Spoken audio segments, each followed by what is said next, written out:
So Frank, we're here, episode 24. Wow, 2 years, we made it.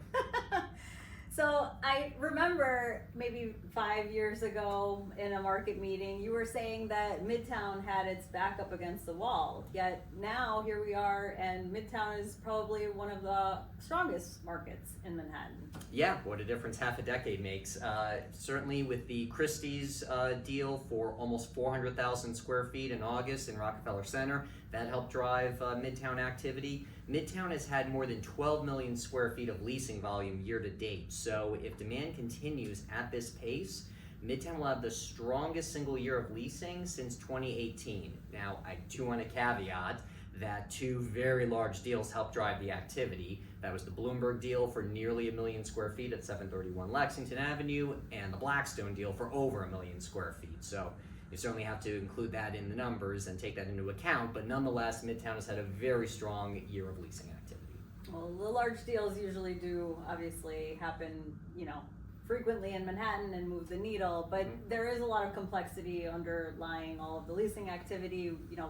We've had several conversations over the last month with landlords that are considering converting buildings even before they've confirmed conversions.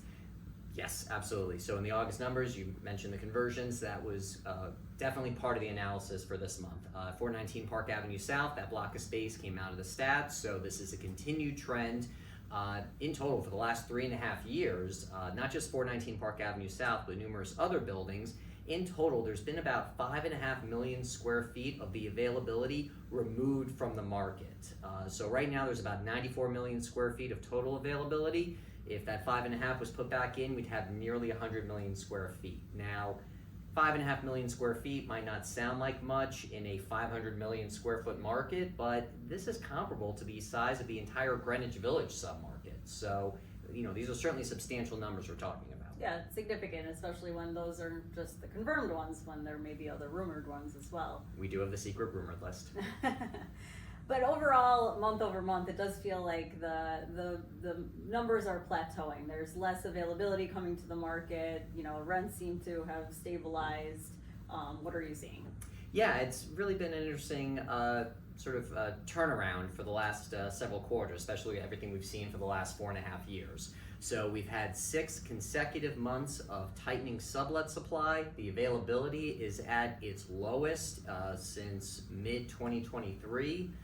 So now keep in mind, with 94 million square feet, as I mentioned before, that is still a lot more than the roughly 50 some odd million square feet of availability in March 2020. So we still have a ways to go in getting us back to that sweet spot of 10% availability. But to your point, this is really a different story that we're talking about compared to the last 12 to 24 months. Well, we have 4 more months of the year, so we'll see what the fall has in store. Can't wait. Thanks.